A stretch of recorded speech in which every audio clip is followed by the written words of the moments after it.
Hello everyone, আশা করি তোমরা সকলে ভালো আছো। তোমাদের সকলকে স্বাগত জানাই ম্যাথ ডায়েরিতে।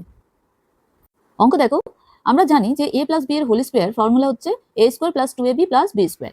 তাহলে এটাকে যদি আমরা a স্কোয়ার নিলাম, যোগগুলো তুলে দিলাম, লিখবো না, তাহলে 2ab আর হলো b স্কোয়ার। তাহলে এই ফর্মে এখানে দেখো 23 এর স্কোয়ার রয়েছে, তাহলে আমরা 2 অঙ্কের স্কোয়ার এবং 3 অঙ্কের স্কোয়ার এই ফর্মুলা ধরে করব। তাহলে এখানে 23 রয়েছে, তাহলে 2 হচ্ছে a আর 3 হচ্ছে b। তাহলে এখানে লিখে দেবো 2 এর স্কোয়ার হলো 2 ইন্টু এ হচ্ছে 2 আর বি হচ্ছে 3, এরপর বি স্কোয়ার হচ্ছে 3 এর স্কোয়ার।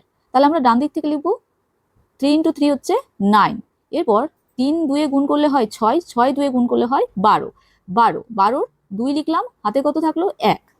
এবার 2 ইন্টু 2 তো কত হচ্ছে 4, 4 আর হাতে 1 ছিল, তাহলে হয়ে যাচ্ছে এখানে 5।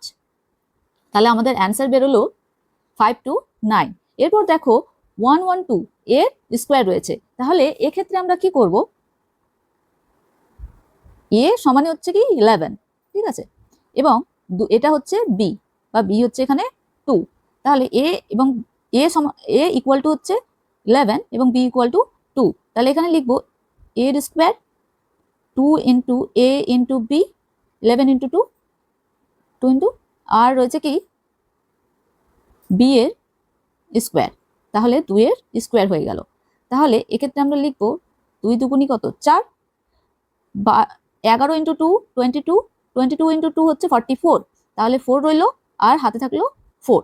তাহলে এরপর 11 স্কোয়ার হচ্ছে 121, 121 আর 4 যোগ করে দিলে হয়ে যায় কত 125। তাহলে এখানে হয়ে গেল 125। তাহলে আমাদের অ্যান্সার বেরোলো 12544।